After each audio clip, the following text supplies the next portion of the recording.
विरोध करने वाले और बंगाल में ऑल इज वेल कहने वाली ममता सरकार को नींद से जगा देगा। 3 लेडी रिपोर्टर्स यानी कि 3 महिला रिपोर्टर्स का कैमरा जब बांग्लादेश बॉर्डर के पास ऑन हुआ तो क्या दिखा, यह फर्स्ट एंड ग्राउंड रिपोर्ट हम आपको दिखाते हैं।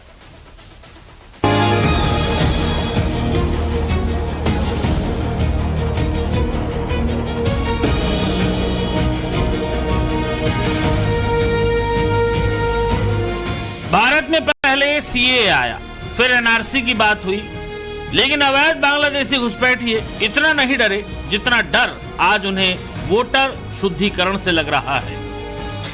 আপনি বাংলাদেশ থেকে কবে এসেছেন? এই 7-8 মাস আগে। আপনার কাছে কোনো লিগ্যাল পেপার ডকুমেন্ট কিছু ছিল? না। এখন চলে যাচ্ছেন কেন?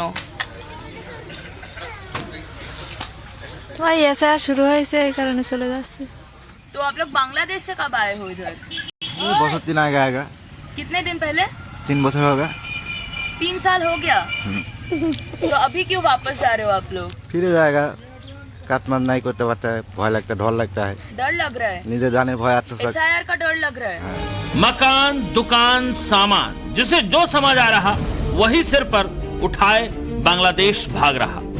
एक समय था जब भारत बांग्लादेश बॉर्डर से भारत में छिपते छिपाते घुसने की कोशिश करते इन बांग्लादेशियों की तस्वीरें आती थी, लेकिन आज तस्वीरें बिल्कुल उल्टी हैं। घुसपैठिए वापस बांग्लादेश भाग रहे हैं। लेकिन सबसे बड़ा सवाल यह है कि घुसपैठियों के पास सारे दस्तावेज तो पहले भी नहीं थे। कई सालों या दशकों से वो बिना किसी लीगल डॉक्यूमेंट के बंगाल में रह रहे थे। किसी ने चोरी से झूठा पहचान पत्र या वोटर आईडी भी बनवा लिया था, पर अब पश्चिम बंगाल में एसआईआर शुरू होते ही वो क्यों अचानक भागने लगे? इस सवाल का जवाब खोजने हमारी 3 लेडी रिपोर्टर सीधे ग्राउंड जीरो पर पहुंची और कैमरे पर वो सच्चाई सामने रखी है जिसने अवैध बांग्लादेशियों की घर वापसी का कारण और वोट बैंक के सीधे खेल को खोल कर रख दिया। भारत बांग्लादेश बॉर्डर से पूजा मेहता और हृदिता चटर्जी ने भागते घुसपैठियों की गवाही नवभारत के कैमरे पर कैद की। बिहार और बंगाल के बॉर्डर से सटे उत्तर दिनाजपुर से श्वेता भट्टाचार्य ने चौंकाने वाली रिपोर्ट भेजी, जिसने पूरी तरह क्लियर कर दिया कि इस इलाके में 105% वोटर कहां से और कैसे बढ़ गए।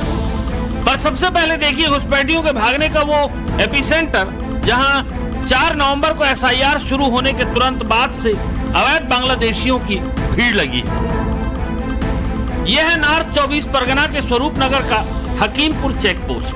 भारत बांग्लादेश का बॉर्डर नॉर्थ 24 परगना बंगाल का वो जिला है जिसकी 230 किलोमीटर लंबी सीमा बांग्लादेश के साथ सटी हुई है। इसमें लगभग 165 किलोमीटर नदी के किनारे है, जिसकी वजह से यहाँ फेंसिंग करना मुश्किल है और इसी का फायदा उठाकर बांग्लादेशी घुसपैठिए पश्चिम बंगाल में इलीगल तरीके से घुसते हैं। पश्चिम बंगाल के उत्तर 24 परगना के स्वरूप नगर में हमारी मौजूदगी है फिलहाल, और हम पहुंचे हैं हकीमपुर चेक पोस्ट पर।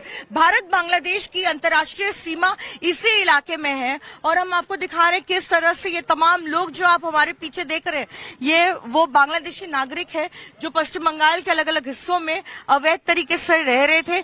ये सारे लोग अनडॉक्यूमेंटेड है क्योंकि बिना किसी भी वैलिड दस्तावेज के भारत में प्रवेश किया था, कई सालों से रह रहे थे और काम भी कर रहे थे। और अब एसआईआर शुरू होने के बाद जो है हर कोई अपना बोरिया बिस्तरा बांधकर बांग्लादेश की ओर वापस जा रहे हैं। आप देख सकते हैं किस तरह से बच्चे, पुरुष, महिलाएं, बुजुर्ग, हर कोई जो इतने सालों से पश्चिम बंगाल के अलग अलग हिस्सों में अवैध तरीके से रह रहा था, वो अब एसआईआर के डर से किस तरह से अपने देश को वापस जा रहे हैं। और हमारे पीछे ही आप देख रहे हैं बीएसएफ पोस्ट। पिछले 4 दिनों में हमने देखा है कि इस तरह से बैच वाइज हर दिन जो है करीब 100 से 150 लोगों को उनका बायोमेट्रिक रिकॉर्ड करके और उनके कोई क्रिमिनल एंटीसीडेंट्स है कि नहीं ये चेक करने के बाद जो है उस तरफ भेजा जा रहा है जहां पर बॉर्डर गार्ड्स बांग्लादेश को हैंडओवर किया जा रहा है। चेक पोस्ट पर अपनी बारी का इंतजार करता एक इंसान बांग्लादेशी है। वो बिना कागज, बिना पहचान, बिना जांच के बेरोक टोक भारत में रह रहा था। कोई 10 साल, कोई 20 साल, कोई 5 साल और कोई 1 साल पहले डंकी रूट से यानी चोरी के रास्ते भारत आया था। पर अब वोटर लिस्ट शुद्धिकरण का प्रोसेस शुरू होने से इन्हें वापस बांग्लादेश भेजा जा रहा है। आप कब आए थे इधर? हम आया था 4 साल पहले आया था। बांग्लादेश के कौन से जिले में रहते थे? जसोर। जशोर में रहते थे। कोई लीगल पेपर है आपके पास? नहीं। तो इधर आए जब तो कोई बनाने के लिए बोला या कहीं बोला लगा था? बोला था, कोशिश भी किया था लेकिन नहीं किया। हाकिमपुर में है, बांग्लादेश पे चले जाने के लिए हम अभी इंतजार में है। क्यों, SIR से डर से? हाँ। कैसे आए थे इस पर? दलाल में फंस। दलाल को कितना पैसे दिए थे? वो मेरा मालूम नहीं पड़ता। और दलाल को पैसा दे के आए? हाँ, कितना दिया मेरे को मालूम इधर आके कोई लीगल पेपर डॉक्यूमेंट कुछ बनाया नहीं? नहीं। वो बना सकता तो बोला है इधर जो बना देगा उसको प्रॉब्लम हो जाएगा, इसलिए मैं नहीं बना सकती।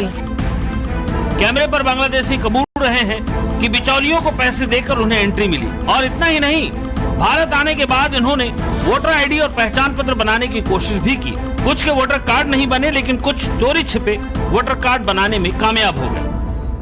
শ্বশুরের নাম দিয়ে আপনি ভোটার কার্ড করেছেন, হ্যাঁ কত সালে করেছেন এইভাবে? এটা 2002 পরে হয়েছে, 2003 সালে এরকম। আপনি কি আদৌ ভারতীয় বাসিন্দা ছিলেন? না না না, ভারতীয় বাসিন্দা নয়। গ্রাম কি করেছে যে ভোটার কার্ড আধার কার্ড ওটা তখন আমাদের গ্রাম থেকেই আর কি করা হয়ে গেছে। শ্বশুরের নাম দিয়ে হয়েছে? হ্যাঁ, না শ্বশুরের নাম দিয়ে কি করা হয়েছে, যখন আমার বিয়ে শাদী হয়ে গেছে সে কোথায় যাবে? এই যে এখন SIR ফর্ম ফিল আপ করেছেন? হ্যাঁ, SIR ফর্ম ফিল আপ করেছি, যা তো আমার কাছে ফর্ম এসছে ওই জন্য আমি ফিল আপ করেছি আমার শ্বশুরের নাম। मोहम्मद मुल्ला साफ साफ कैमरे पर कबूल रहा है कि वो बांग्लादेशी है।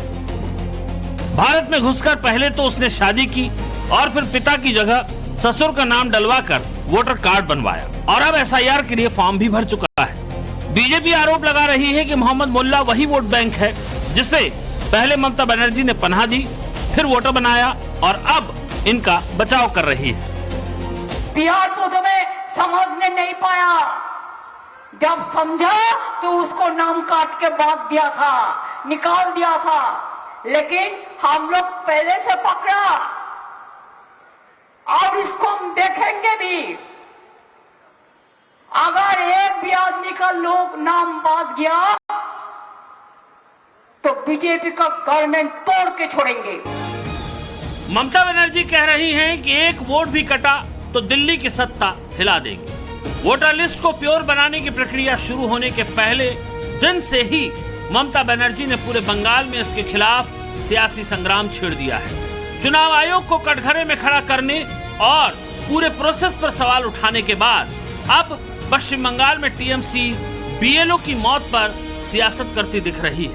TMC का आरोप है कि SIR के काम ने BLO को इतना प्रेशर में डाल दिया कि या तो उनकी हार्ट अटैक से मौत हो रही है या फिर वो खुदकुशी कर रहे हैं। ममता बनर्जी कह रही हैं कि SIR को तुरंत बंद किया जाए। इसे लेकर TMC के एक डेलीगेशन ने चुनाव आयोग के अधिकारियों से मुलाकात भी की। मुद्दा वाजिब है और सवाल उठाने भी चाहिए। अगर वर्क प्रेशर की वजह से एक भी मौत हुई तो ये सही नहीं है और चुनाव आयोग को इस पर तुरंत एक्शन लेना चाहिए। लेकिन क्या इस मामले को सामने रखकर वोटर शुद्धिकरण की पूरी प्रक्रिया को बंद करने की मांग गलत नहीं है? आखिरकार ममता बनर्जी को किस बात का डर सता रहा है? ममता बनर्जी के डर की वजह बीजेपी प्रधानमंत्री मोदी के उस बयान को बता रही है जो उन्होंने बिहार विजय के बाद दिया था, जहां उन्होंने साफ कर दिया था कि उनका नेक्स्ट टारगेट अब बंगाल है। गंगा जी यहाँ बिहार से बहते हुए ही बंगाल तक पहुंचती है। बिहार ने बंगाल में भाजपा की विजय का रास्ता भी बना दिया है। मैं बंगाल के भाइयों बहनों को भी आश्वस्त करता हूं, अब भाजपा आपके साथ मिलकर पश्चिम बंगाल से भी जंगल राज को उखाड़ फेंकेगी। बीजेपी का आरोप है कि दीदी को डर लग रहा है क्योंकि उनका वोट बैंक जा रहा है। दीदी को डर लग रहा है क्योंकि उनकी कुर्सी हिल रही है। तो ममता बनर्जी जी कान खोल के सुन लीजिए, देश संविधान से चलता है और अगर देश के निर्वाचन आयोग ने फैसला लिया है कि SIR होगा 12 प्रदेशों में तो वो होकर रहेगा। इससे अगर आपकी कुर्सी हिल रही है और आप ये जान गई हैं कि अगली बार आप सत्ता में नहीं आएंगी तो ये डर अच्छा है। बीएसएफ के सूत्रों के मुताबिक पिछले एक हफ्ते में बीएसएफ के साउथ बंगाल फ्रंटियर ने पश्चिम बंगाल के अलग अलग हिस्सों में रहने वाले 1720 बांग्लादेशी नागरिकों को उनके वतन वापस भेज दिया है। इन सभी लोगों को भारत की तरफ से बॉर्डर गार्ड्स बांग्लादेश को सौंप दिया गया है। अवैध बांग्लादेशियों की वापसी के बाद इनकी बस्तियां सुनसान हो गई हैं, घरों पर ताले लटके हैं। नवभारत की पड़ताल में पता चला है कि मध्यग्राम की विश्वास पाड़ा की इस कॉलोनी में 100 से 200 अवैध बांग्लादेशी रहा करते थे।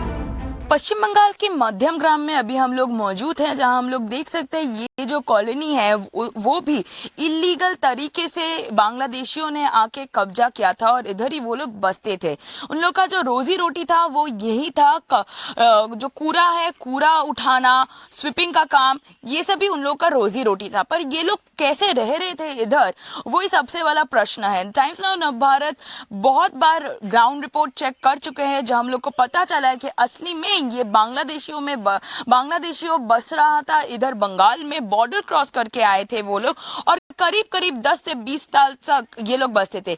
ये जो 3rd नंबर का वार्ड है और विश्वास कॉलोनी है, इधर भी बांग्लादेशियों रहते थे और ये लोग करीब 10 साल से इधर अपना घर बना के रह रहे हैं। मेरा कैमरा पर्सन शर्बजीत जैक से आपको विजुअल दिखाया, आप देख सकते हैं एसआईआर की प्रक्रिया शुरू होने के बाद ही इन घरों पे ताला लग चुका है।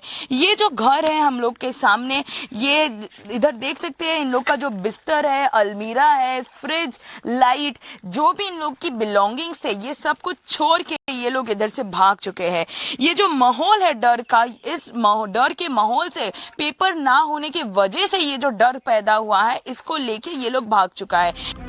अब सवाल है कि एक दशक से ज्यादा समय से इतनी बड़ी आबादी एक कॉलोनी की एक जगह पर रह रही थी और बंगाल सरकार, प्रशासन या कॉरपोरेशन को इसके बारे में पता कैसे नहीं चला? क्या उन्हें सचमुच इसके बारे में कुछ नहीं पता था या फिर जानबूझकर ममता सरकार आंख मूंदे बैठी रही?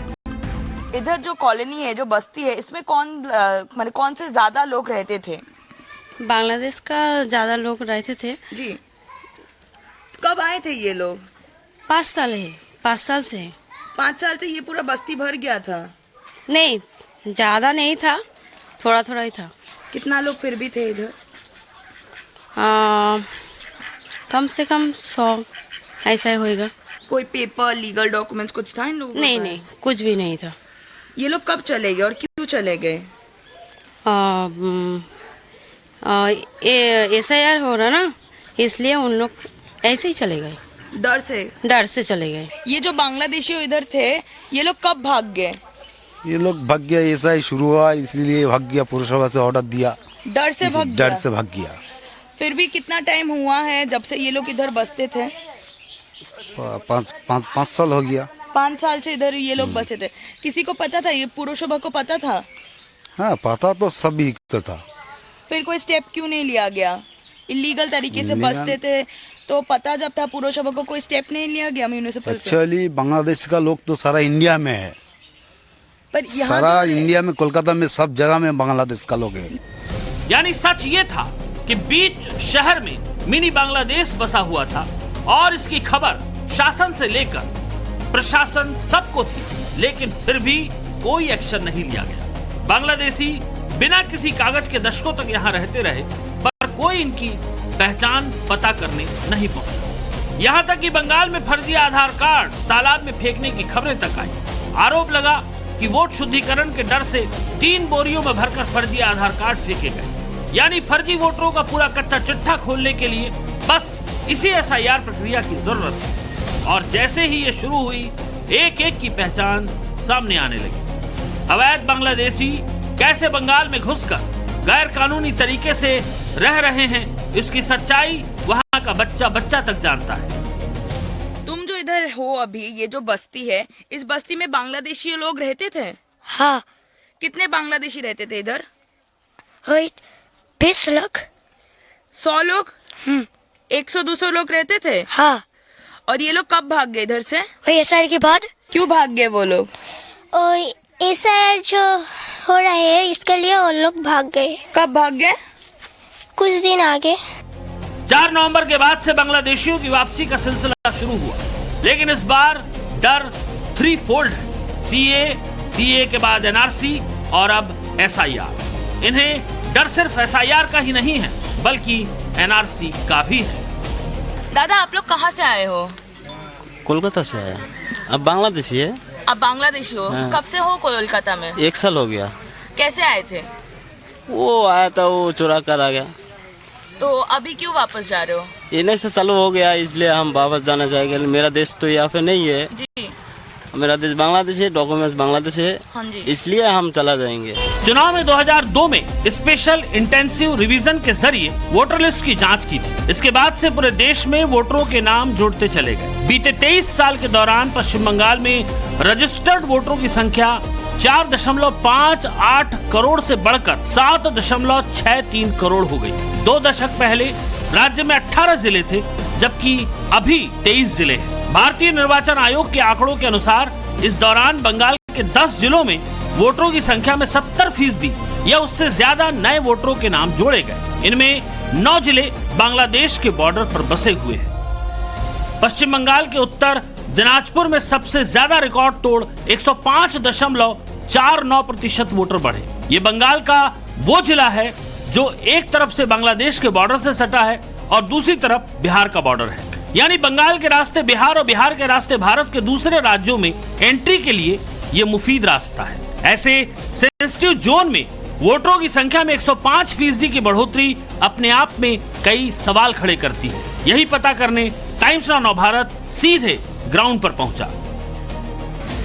पूरे पश्चिम बंगाल में इस वक्त SIR की प्रक्रिया जो है वो चलाई जा रही है। इस वक्त वेस्ट बंगाल के उत्तरी दिनाजपुर के कानकी में हम मौजूद हैं। यहाँ लोग SIR को लेकर कितने जागरूक हैं, और क्योंकि ऐसी खबरें भी आ रही हैं कि पश्चिम बंगाल में अलग अलग ऐसे इलाके जहाँ लोगों के कागजात नहीं है, कुछ अवैध घुसपैठ है, या ऐसे लोग जो रोहिंग्या हैं वो यहाँ से बाहर जा रहे हैं, ऐसी खबरें भी आ रही हैं। इसमें कितनी सच्चाई है, चलिए यहीं के लोगों से जानते हैं, उन्हीं से बात करते हैं। कुछ सुनने में आ रहा है कुछ दूसरी तरफ के इलाके हैं, वहाँ कुछ लोग हैं बिना कागज के या गलत कागज के रह रहे हैं, ऐसा आप लोग ने भी सुना है क्या? हाँ, तो दिखाচ্ছে শুনতে পাচ্ছি। वो लोग अब वापस जा रहे हैं तो ये तो अच्छा ही होगा। জায়গায় যাক, ওটাই ভালো। ওদের জায়গায় ওরা যাক, আমাদের জায়গায় আমরা থাকবো। ये SIR मतलब सही है, आप मानते हैं? एकदम सही है, सही है, एकदम सही है। जो अवैध तरीके से रह रहे वो जाएगा, एकदम जाएगा।